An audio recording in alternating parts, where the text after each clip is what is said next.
शानदार सफलता का सपना हर कोई देखता है, लेकिन कुछ ही लोग उस मुकाम तक पहुंच पाते हैं जिसे हम गुड टू ग्रेट कह सकते हैं। क्या कोई कंपनी या व्यक्ति साधारण से असाधारण बन सकता है? क्या इसके लिए कोई जादुई फॉर्मूला है या यह सिर्फ किस्मत का खेल है? जिम कॉलिंस की इस महान पुस्तक गुड टू ग्रेट में बताया गया है कि कैसे कुछ कंपनियां औसत से महान बन गईं, जबकि बाकी उसी जगह ठहरी रह गईं। यह केवल बिजनेस की बात नहीं है, बल्कि जीवन के हर पहलू में लागू होने वाले सिद्धांत हैं। आज हम इसी किताब की पूरी गहराई में उतरने वाले हैं, जहां हम जानेंगे कि सफलतम बनने का असली रहस्य क्या है। और हां, शुरू करने से पहले मैं आपसे एक छोटी सी रिक्वेस्ट करना चाहता हूं। अगर आप चैनल पर नए हैं तो इसे सब्सक्राइब जरूर करें और वीडियो को लाइक करना बिल्कुल न भूलें। आपके सपोर्ट से हमें बेहतरीन कंटेंट बनाने की प्रेरणा मिलती है। अब आइए शुरू करते हैं। जब हम किसी सफल कंपनी या व्यक्ति को देखते हैं तो हमें लगता है कि शायद उनके पास कोई गुप्त रहस्य होगा, कोई ऐसा सीक्रेट जो बाकी लोगों को नहीं पता। लेकिन जिम कॉलिंस और उनकी रिसर्च टीम ने पाया कि गुड टू ग्रेट बनने के पीछे कोई जादू नहीं, बल्कि कुछ गहरे और स्पष्ट सिद्धांत काम करते हैं।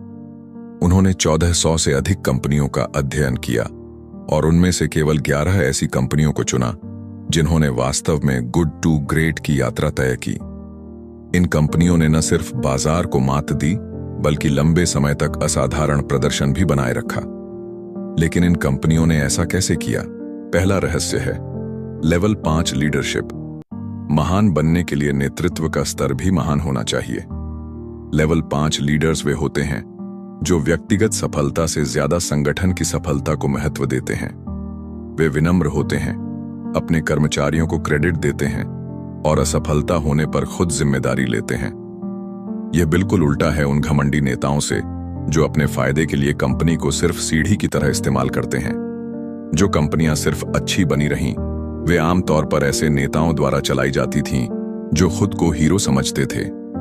लेकिन जो कंपनियां महान बनी, उनके पास ऐसे नेता थे जो अपनी व्यक्तिगत पहचान से ऊपर उठकर संगठन की भलाई के लिए काम कर रहे थे। दूसरा बड़ा सिद्धांत है पहले सही लोगों को चुनो, फिर दिशा तय करो। महान बनने के लिए सबसे पहले सही टीम बनानी जरूरी है। जिम कॉलिंस इसे बस के उदाहरण से समझाते हैं। मान लीजिए कि आपकी एक बस है और आपको एक लंबी यात्रा पर जाना है। सबसे पहले आपको यह तय करना होगा कि इस बस में कौन कौन बैठेगा। गलत लोग बस में होंगे तो रास्ते में चाहे जितनी भी अच्छी रणनीति बना लो, सफर सफल नहीं होगा। महान कंपनियां सबसे पहले सही लोगों को भर्ती करती हैं, फिर तय करती हैं कि उन्हें किस दिशा में जाना है। लेकिन औसत कंपनियां पहले लक्ष्य तय करती हैं, फिर लोगों को उस लक्ष्य पर ढालने की कोशिश करती हैं। यही वजह है कि वे असफल हो जाती हैं। तीसरा महत्वपूर्ण नियम है ब्रूटल फैक्ट्स को स्वीकार करना। महान बनने के लिए यह जरूरी है कि हम अपनी असली स्थिति को पहचानें और कड़वे सच का सामना करें। जो कंपनियां खुद को धोखे में रखती हैं और हकीकत से मुंह मोड़ती हैं, वे कभी महान नहीं बन पाती। उदाहरण के लिए, किम्बर्ली क्लार्क नाम की एक कंपनी को जब पता चला कि उसका पारंपरिक बिजनेस अब टिक नहीं पाएगा, तो उसने पूरी ईमानदारी से इस सच्चाई को स्वीकार किया और खुद को पूरी तरह से बदल दिया। उन्होंने पुराने बिजनेस को छोड़कर पूरी तरह कंज्यूमर ब्रांड्स पर फोकस किया और आगे चलकर दुनिया की सबसे सफल कंपनियों में शामिल हो गईं। महान बनने के लिए जरूरी है कि हम अपने वास्तविक आंकड़ों को देखें, अपनी कमजोरियों को पहचानें और फिर आगे बढ़ें। चौथा सिद्धांत है हेजहॉग कॉन्सेप्ट। जिम कॉलिंस बताते हैं कि महान बनने के लिए यह समझना जरूरी है कि आप किस चीज में सबसे बेहतरीन हो सकते हैं। इसे समझाने के लिए वे हेजहॉग यानी कांटेदार जंगली चूहे का उदाहरण देते हैं। लोमड़ी बहुत चालाक होती है, वह हमेशा नई नई रणनीतियां बनाती रहती है। लेकिन हेजहॉग सिर्फ एक ही चीज जानता है, जब भी कोई खतरा हो, वह अपने शरीर को गोल कर लेता है और कांटे फैला लेता है। यह एक साधारण लेकिन बहुत प्रभावी रणनीति है। महान कंपनियां भी इसी तरह एक बहुत स्पष्ट और प्रभावी रणनीति पर फोकस करती हैं। वे 3 चीजों को ध्यान में रखती हैं। पहली, वे किस चीज में सबसे बेहतरीन बन सकती हैं। दूसरी, उनके बिजनेस मॉडल का आर्थिक इंजन क्या है। और तीसरी, वे किस चीज को लेकर सबसे ज्यादा जुनूनी हैं?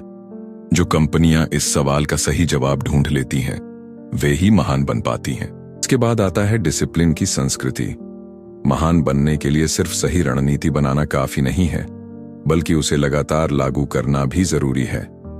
औसत कंपनियां अक्सर बहुत सारे नए नियम बनाती हैं और फिर उन्हें तोड़ती रहती हैं, लेकिन महान कंपनियां एक मजबूत अनुशासनात्मक ढांचा तैयार करती हैं और फिर उसी पर डटे रहती हैं। इसके अलावा महान बनने के लिए टेक्नोलॉजी को सही तरीके से अपनाना जरूरी है। जिम कॉलिंस बताते हैं कि तकनीक को सिर्फ इसलिए अपनाना कि वह नई है, यह गलती होगी। महान कंपनियां केवल वही तकनीक अपनाती हैं जो उनके हेजहॉग कॉन्सेप्ट से मेल खाती है। वे तकनीक को एक सहायक शक्ति की तरह देखती हैं, न कि सफलता का मुख्य कारण। और अंत में जो कंपनियां महान बनी, उन्होंने एक फ्लाई व्हील इफेक्ट को अपनाया। इसका मतलब है कि वे छोटे छोटे सुधार करती रहीं, जो धीरे धीरे एक बड़े बदलाव में बदल गए। कोई भी कंपनी रातों रात महान नहीं बनती, बल्कि यह सालों की मेहनत और लगातार सही दिशा में उठाए गए कदमों का परिणाम होता है।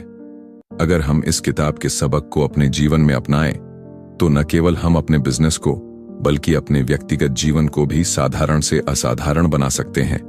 महान बनने का सफर आसान नहीं है, लेकिन अगर सही सिद्धांतों का पालन किया जाए तो यह बिल्कुल संभव है। अब आपसे एक विनती है, अगर आपको यह समरी पसंद आई हो तो चैनल को सब्सक्राइब जरूर करें और वीडियो को लाइक करें। आपकी एक छोटी सी सपोर्ट हमें और भी बेहतरीन कंटेंट बनाने की प्रेरणा देगी। धन्यवाद।